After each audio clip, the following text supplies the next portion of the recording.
Another type of item you might want to get signed if you are a Star Wars collector, be it EU or otherwise, is photographs. And again, you have options. Photographs that are personalized, aren't personalized, are done in person, are sent through mail-away type things, are bought through websites, that sort of thing. Lots of different options. A couple of examples of these. This is an official licensed Star Wars picture, you notice down there, from A New Hope, from one of the cutscenes with Biggs, Cammy, Fixer, and Luke. And it was signed at Con Carolinas a few years back by Anthony Forrest, who plays Fixer and the move along, stormtrooper. It says, to Nathan, forget the rebellion, we're here for the beer. Anthony Forrest, Fixer. Signed in person and personalized. Again, not a lot of resale value because it's personalized.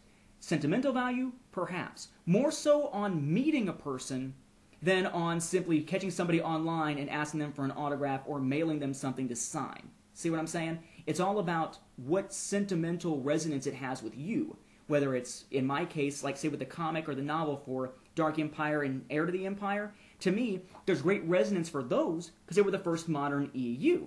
And that's when I started reading modern EU. I started right at the beginning. For someone else, maybe it's a matter of getting, I don't know, the Crystal Star of all things signed. Maybe it was their first Star Wars novel they ever read, and somehow they kept on reading more of them. So it's all just a matter of what is it that means something to you. But, in any event, personalized, signed, in person. Another example of a photo not personalized, this is actually sent through the mail. Shannon Baxa McRandall here. We have this photograph of Mara Jade. Shannon McRandall as Mara Jade. This is the art off of that Decipher trading card, which opens up another topic, which is signed cards and signed artwork in different forms. In this case, you could get this signed artwork in multiple forms. There's this form, which is the glossy photograph, or an oversized trading card, this one being a promotional item from Decipher, or a regular-sized trading card, also from Decipher. Now, all of these are signed. You can see it right there on the corner there, over the top of the card art here. Multiple ways that you can get some of these pictures done. It's a question of, again, choosing which format works best or means something for you. Some people would rather have the card itself signed if they played the game rather than a big one. Others would rather have a big one to put on display and still be able to keep their regular card pristine to play with without worrying about messing up the signature. Just again depends on personal preference.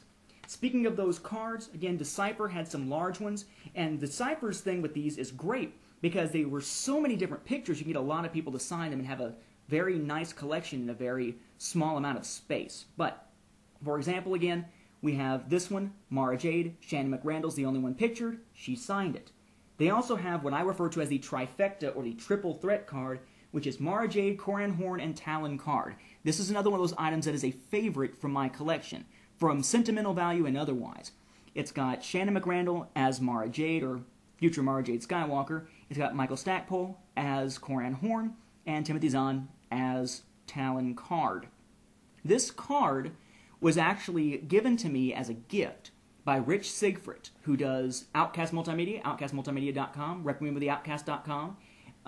He had premiered Requiem of the Outcast, his podcast, on the same day that I launched StarWarsFanWorks.com. In fact, he did it as a conjunction with it. He did it in conjunction with it. He did it as a play back and forth with it to be the first new podcast we were premiering as the site premiered. And I really kind of helped get him into this whole idea of podcasting initially, or at least radio show production. He did the podcasting release format way before anybody else in the community was doing it. But at Con Carolinas 2004, he surprised me by giving me this, signed by Timothy Zahn and Michael Stackpole from a convention he had attended earlier on, as sort of a thank you for helping him out with the start of that show.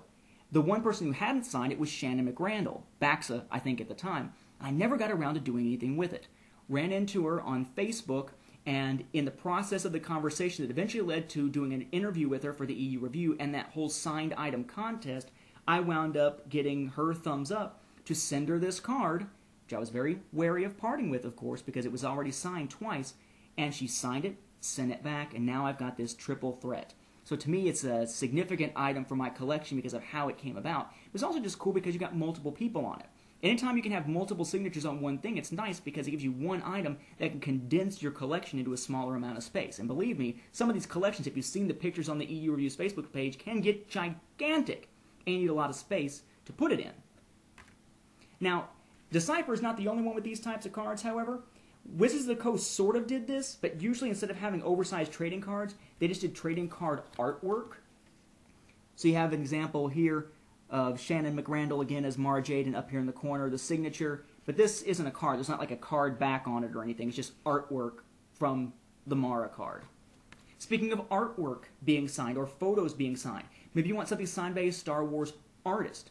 Best way to do this is to find something that is purely artwork. At least that's what a lot of people who are into the artists themselves get into. If you're into a comic with specific art like Jan Duursema, then go for getting the comic signed by the artist, as I did with the Legacy #1 for $1 thing.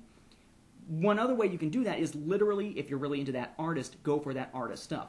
I met Joe Caroni at one of the early Con Carolinas that I attended, and he had the big Star Wars art prints. I always liked this one with Obi-Wan and Anakin with Vader in between, and the split Republic and Rebel symbols up there at the top. And this is signed down at the bottom there by the artist, by Joe Caroni. The thing about these is they're really meant for display. If you're just going to roll them up and stick them in the tube somewhere, why bother? Why not just get a comic or something signed by them and put them with that type of collection? Overall, though, kind of a cool thing to add to a collection, especially if you want a place to display your items. Put some photos with it, put some images like this. Makes for a nice little display area if you want to show off your Star Wars geekdom. And really, who doesn't? Then you've got another type of Star Wars autograph collecting that I call the not quite form of autograph collecting. That is, you want to get somebody to sign something, but you don't really have anything that is uniquely theirs. You have something that's sort of tangentially related to them, so you have them sign that. The not quite source material. For example, for Anthony Forrest, aside from having that picture signed, one of the things that I got signed by Anthony Forrest was this first edition book club hardback copy of the A New Hope novelization in such bad shape here. He signed it on the inside saying, Anthony Forrest, these are the stories we're looking for.